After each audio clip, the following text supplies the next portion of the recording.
Well, hey there. Sorry, I was trying to think of something funny. Okay. Hey, little mama, let me whisper in your ear. I'm gonna let my mama. Well, good morning, good afternoon, or good evening. Wherever this catches you today, you have joined the Walking Together podcast. And man, what a special day. This is our first time in the new year. It is 2025, and I am surrounded today by Mr. Kyle Lewis. What's up? And Mr. Jordan Guy. Hello. In absence from us today is Nick Adams. Man, it's a new year. We have a new president. The Chiefs made it to the Super Bowl again, and we got 45 inches of snow last week at the beach. What else do we have in store for us for this year? It's been an amazing year. January's already almost over. Golly. It's crazy to think it's been. Hope everybody had a good Christmas and all the holiday festivities. We're excited to get back together. Yes. Why don't you tell us what's been going on in the last, month or so of you guys, and give us a little update since we've been so far apart from our listeners. Yeah, so I went on. Do you have a new cruise. baby? No, believe it or not. What's funny is I was about to make a joke and be like, well, We're having another one. it's not true though.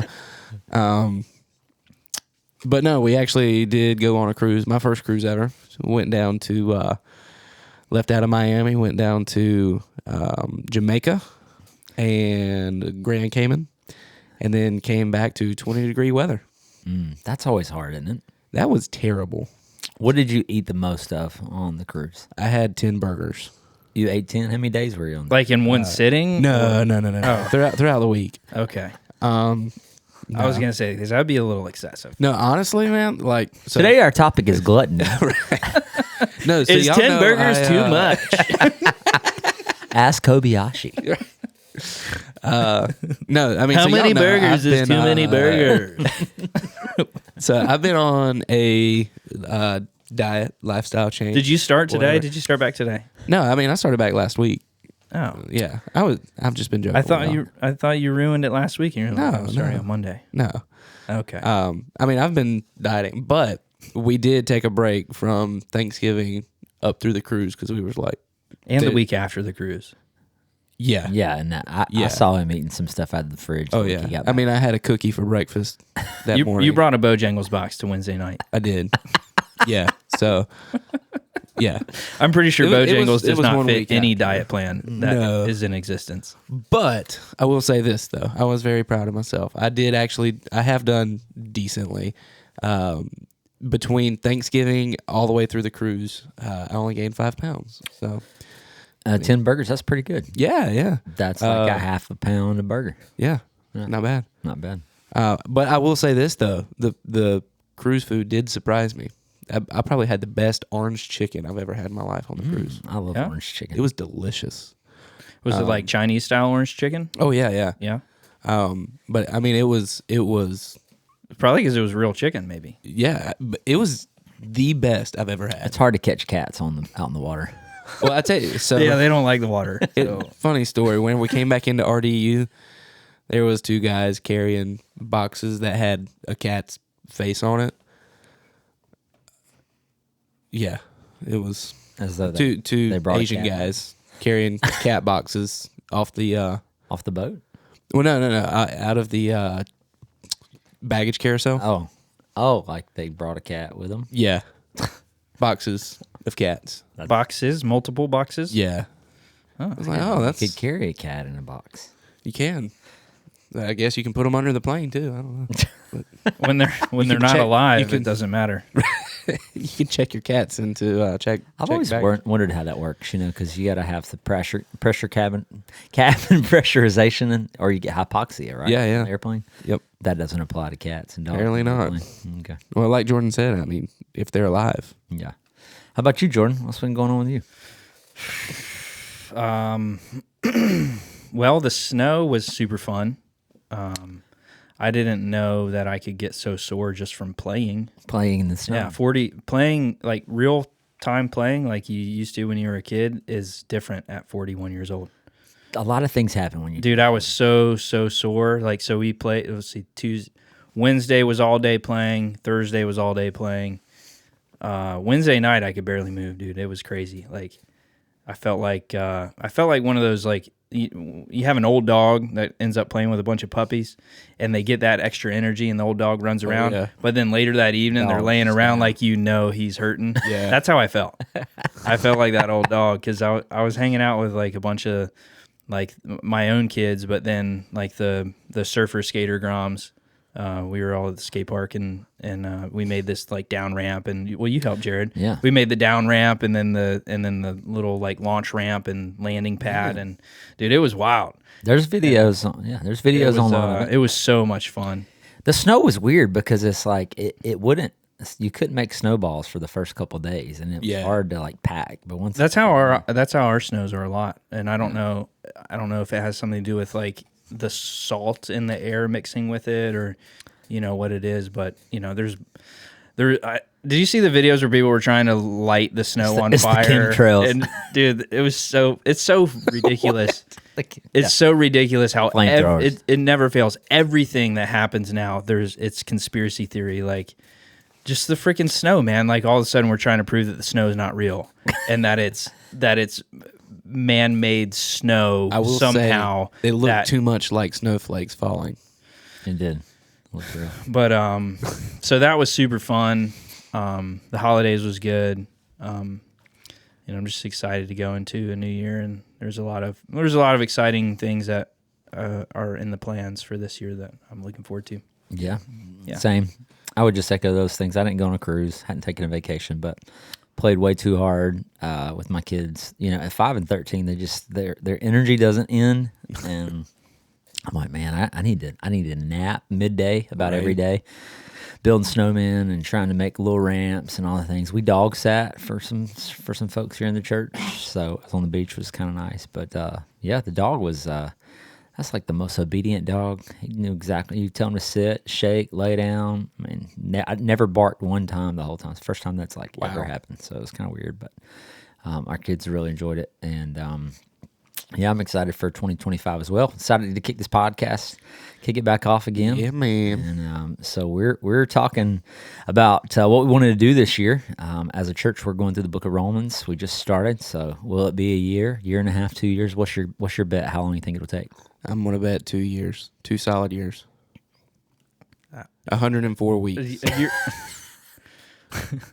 672 days. I don't know. I think it's going to take a while. It's going to take a while. But it's going to be more than a year. Longer than Hebrews, that's for sure. Yeah. But we're talking about that. So we're just discussing about what to do and on the podcast. And so part of that was what, Kyle? Tell them what we're going to talk about today. Well, I think, Kyle, should Christians go on cruises? I think that's a good that's a good segue into what we were thinking about, talking about, like the things that church and Christians, quote in quotation, Christians put emphasis on, the things that you can and can't do if you're a Christian, and what's out of bounds? What's black and white? What's gray? Should I? Shouldn't I? Some things that can I eat 10 burgers in one sitting? Is that gluttony? Where's the I think if it's a physical calories. challenge, like double dare. Yeah. It's like if it's a one-off 10 burgers in one sitting to prove a point, I think that's fine. But if you're like habitually eating 10 burgers in one setting, you should probably seek help. You should seek professional help. And a dietitian. You should probably be on cholesterol medicine. But there's some other things we talked about too. Like I think when you become a Christian, there's a lot of stuff you don't know. Just like with a job, you start a new place, you learn things, and you go, we don't do that, or we do that this way, and you're like, oh, really? I didn't know that. That may be what the employee handbook says, but this is the way we actually do it. That's right. We gotta live it out a different way. So, we all grew up in different backgrounds and believe in sort of different things, being taught by different pastors in different places of the world. And Jordan, you've probably experienced this more than anybody, is just being in different countries. There's things that they probably believe and teach and do culturally differently in Panama than there is in the United States. It's probably similar to hearing some of your stories, Jared. It's probably pretty similar to yours. a lot of legalism is in at least the Panama church that I've experienced. There's a lot of legalism in there. Let's define what would you guys say is legalistic when it comes to church? I would say legalism, or what are some things people say when I think of legalism, I think of somebody telling me that I can't do something. Like if I'm going to call myself a Christian and I do those things, then I'm not really saved. Yeah. Saved or sinning. Right. Yeah. So, I mean, I think for me, I kind of look at it as something that would be pharisaical, right? Like them adding loopholes to the Levitical laws and stuff. You know, so one of the laws was you can't work on the Sabbath, right? You know, but you know, one of the loopholes that they came up with, and this is just my go-to. Yep. You know, they can't go and get water on the Sabbath because it's considered work. Right. You know, so they were like, oh, but, you know, you have to get dressed and, you know, scarf is part of our wardrobe. And so what if we just tie a knot on the bucket on Friday night and then we can go and collect water on Saturday because it's just... Yeah. The scarf is part of our wardrobe. And so we can go and I did not know that. Is this for real? That is legit. So you would for get real. dressed with the bucket already attached to your clothes that you're going to wear on Saturday. Yep. So dude had to walk around all day Saturday with the bucket. I mean, you can take it off too because the scarf is part of your It's clothes. already tied. Yeah. Okay. So you're not committed. yeah. Like you're not sleeping in it. No, but like that in my head is like that's legalistic. There is My wife would be like, "Get that bucket out of the bed." right. What are you doing, baby? We got to drink water. Yep. I mean, but stuff like that, and we always do that, even in today's culture. It may not be, you know, to that extreme, but Well, I did. we So add I things didn't. that aren't in the Bible. I didn't grow up in a super traditional church setting, and so you know I don't really have like a lot of weird stories. But Jared, what's one of the weirdest? Maybe just one. I know you got a bunch, but what's one of the weirdest things that you were kind of taught as a kid that now you're just like, dang. I think there's such a heavy emphasis in the denomination that I grew up in on, which I think is important, the holiness of God, the reverence aspect of it.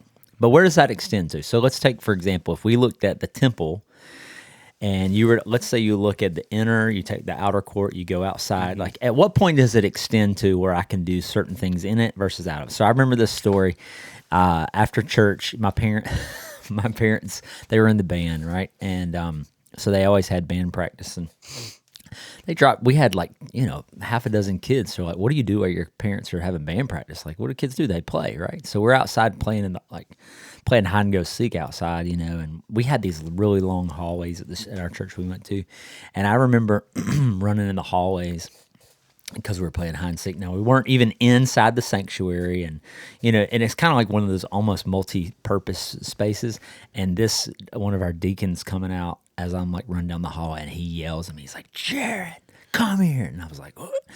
He goes, and I was like, "Yes, sir." And I wonder, he said, "Look, we do not run anywhere in church. This is a holy place. This is reverence. You better," and like just like put this fear in me. And I was like, you know, I mean, I get like running for the sake of, you don't want somebody to open a door and whack your kid in the face, you know what I mean? But like you see little kids playing, you know, running down the hallway or something like that. It wasn't about safety. It was going to burn in hell. It was about you are this most sacrilegious kid I've ever seen, and you are sinning. Go to the altar. And I was like, that image is burned in my brain. My parents used to tell me when they grew up in the Church of God, that, you know, we shared this earlier, like the women couldn't wear any makeup, no jewelry, the hair had to be up, no pants, always a dress. My dad said that he always had to drink they drink out of bottles. I believe they couldn't drink out of cans because at that time I think that all the beer was served in cans. It's like, you don't want to look like you're drinking a beer out there, so no Pepsis for you. So it's like, because of what? So because Christians don't drink out of cans, like that makes me look like something else. Because, you know, like, you don't want to look like the world, and the world's drinking out of cans. You know? It's just like, what in the world? That's why Canadians put their milk in bags now. What? Yeah. You don't buy gallons in plastic gallons. You buy it in bags. They have milk sacks. Yeah. Yeah. Yeah. Yeah. Sorry. That was really random, but We used to have these testimony services. You ever heard of that? No. It's like, all right, who wants to give a testimony of what the Lord's done in your life? And it was like an open forum. So, people who like to talk stand up. And this lady, she stood up. She goes, "Yeah, testimony, but I want to complain about all these girls coming in our church like this over here who's got shorts on." She just Like public shaming. called them out right there. Like, Dude, that's gnarly. oh my goodness. And so I think the things people do for the sake of like Christian yeah. can get a little, like your word, legalistic. Yeah. But you go. I mean, I think I see it from a different perspective now. But one of the things that it's just funny to see different people's expectations, even if it wouldn't per se call them legalism, but like now as a pastor, one of the things that I feel like we're just kind of expected to do, and it's not that I'm bucking the system or anything, but whenever I preach, I mean, You dressed up? it's a button up, man. Oh, yeah. It's a button up. But I have been kind of bucking the system lately. You wore Just a t-shirt, man. And a cardigan, though. I dressed it up a little bit. cardigan. Yeah. Apparently, I'm a cardigan guy now. Have you ever worn a cardigan, Jordan? I'm not sure what that is. It's like a It's like a short robe. It's like a short robe? Is a cardigan what Mr. Rogers wears? Yes. Yes. Oh. Jordan, what about you, man? Well, like I said, I didn't really grow up. I kind of grew up in church. I grew up Methodist. And so I don't know, man. It was weird. I don't feel like there was a lot of what I would deem legalism at least in the church that I grew up in.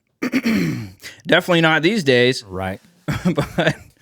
But anyway, so I guess my take on it is on the backside of it, feeling all the freedoms that becoming a Christian and understanding what the Bible says about being free in Christ and then having to almost have some things kind of put on you on the back end of it, right, instead of it being a part of your foundational beliefs.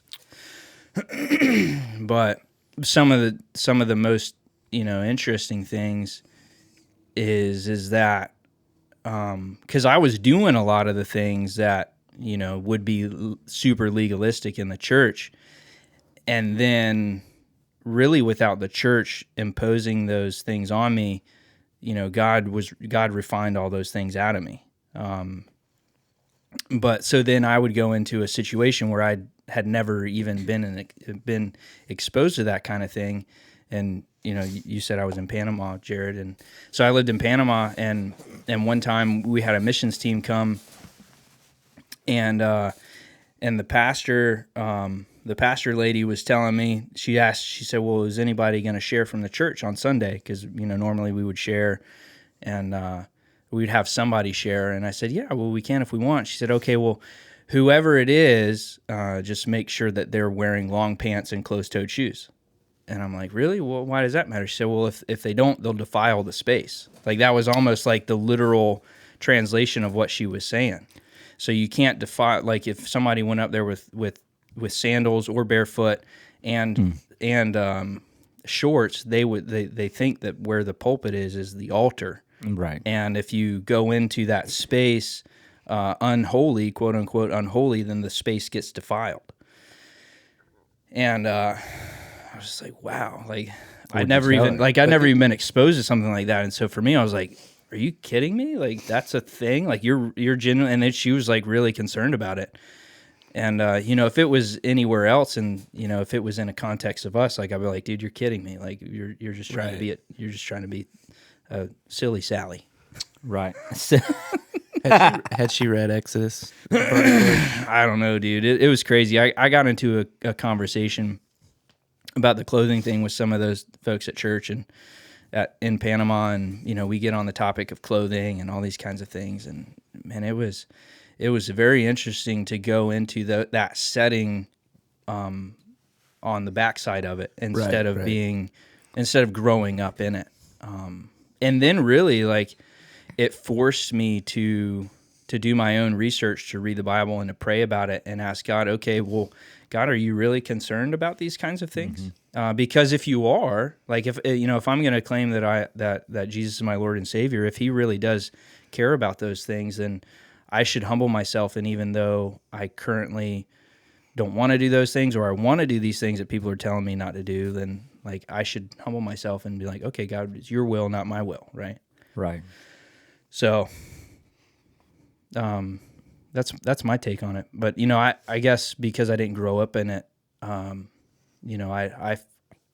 probably feel like I have a lot more freedoms than other people do. Like I have no problem walking in church on Sunday and preaching inside the building with no shoes on.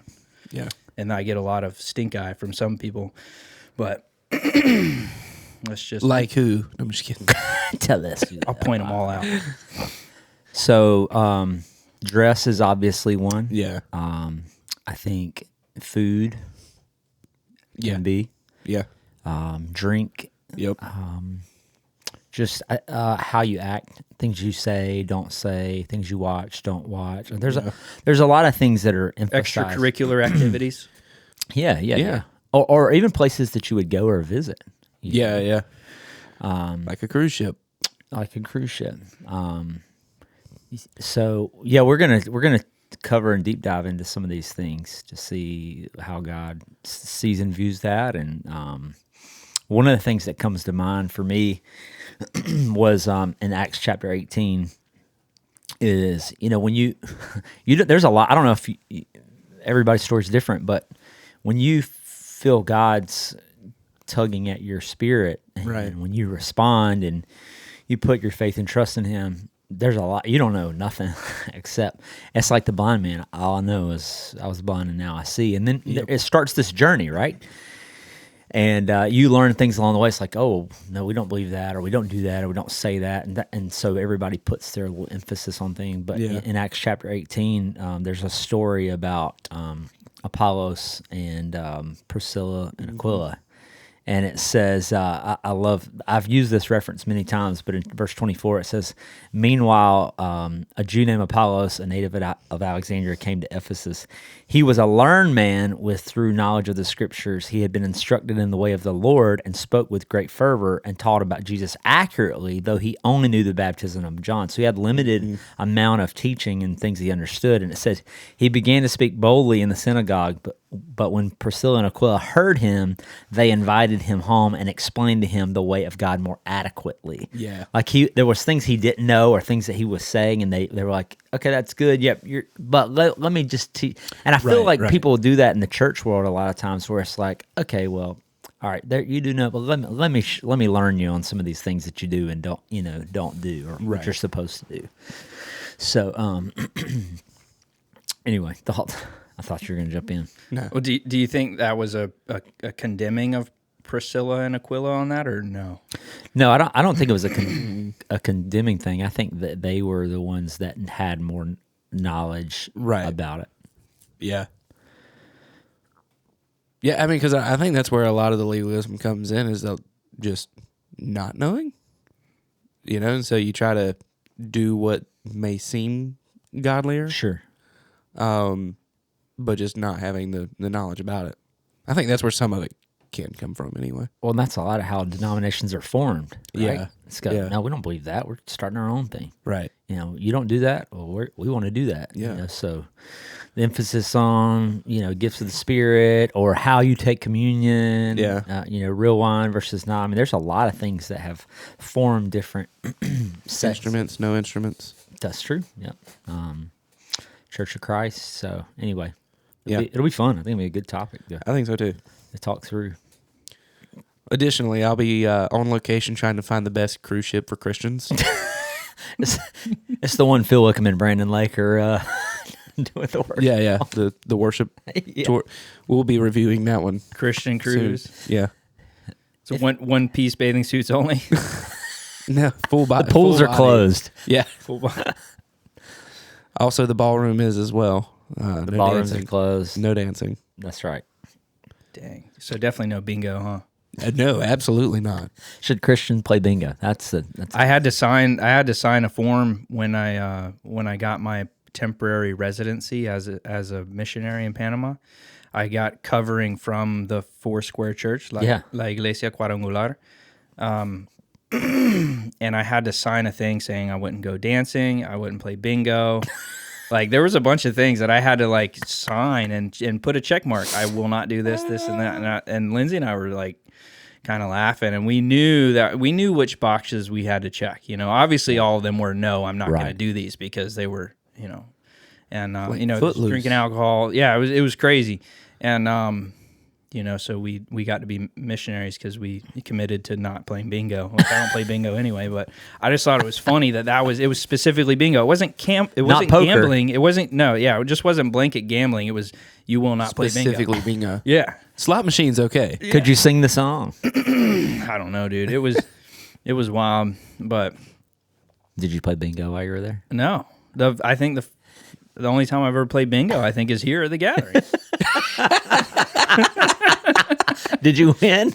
No, I'm terrible at bingo. I'm terrible at gambling, y'all. Like, anytime I've ever like gone and, you know, done the slot machines or like whatever, like I just instantly, even poker, like just gambling anything. Like I don't win that kind of stuff, and I think God knows my, like, if I won, Yeah. dude, I'd be in there. Yep. I would be in there because I have a very addictive personality. Like, if I get that little bit of adrenaline rush or that dopamine, that dopamine drive, dude, I'm in there. You're done. Yeah, You're done. I'm done, dude. Oh, man.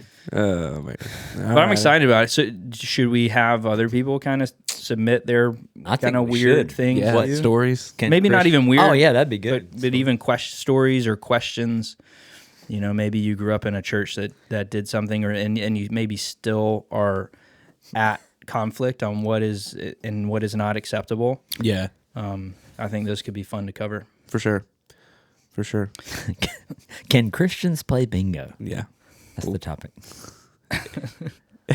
Either yes or all of Seesaw is. Is it okay to do Final Fantasy football? Yeah. Do you do Final Fantasy? Don't ask him that yet. I've never heard it called Final Fantasy. That's a game. Yeah. I've heard it called fantasy. I played a football. lot of Final Fantasy. You can tell I don't do fantasy football because honestly I don't even like football. But Yeah. what is it called? Fantasy football. Fantasy Final football, yeah. Fantasy. Yeah. I played a lot of We Final are in- Fantasy when I grew up. You probably couldn't play video games, could you? No, I did. Definitely not play- Final Fantasy. There was witchcraft in that Well, thing. And watch Harry Potter. You could cast spells. Oh, yeah. That's right. That was one of them for sure. Yeah. I had a friend that couldn't do. I don't remember what was out back then, but he was part of a legalistic church, and I remember the things that he couldn't do, and he'd sneak them. He'd sneak it all. I remember when Adam Sandler's tapes first came out, Yeah. his little comedy things, dude. like, It was oh. like you thought this kid like smuggled some like hardcore drugs. It was crazy. Oh, Yeah, man. so that'd be cool. People submit their stories and Yeah. ask their questions, and we'll roll on. I'm not affirming saying you should go listen to some old school Adam Sandler, but it was just weird. He acted like if his family found out, like he was gonna Disowned. be disowned and thrown into the pit of hell. Yeah. It was wild. Yeah. Anyway, I think this is a good place to land the plane. Land the plane, Alrighty. park the ship. Yeah. Pull up to the dock, man. Anyway, alrighty. Thank you guys for tuning in. I hope you guys are as excited for this year's Walking Together podcast as we are. And like Jordan said, send in your stories, questions that you may have about it. And I think we'll have some interesting conversations around all of it. Just questions that you may have. Send them in to podcasts@gatheringsurfcity.com by email, or you can text any of us, and we'll make sure that we get to talk about it. If you don't have our phone numbers, well, just ask us in the hallway. Otherwise, send the email to podcasts@gatheringsurfcity.com.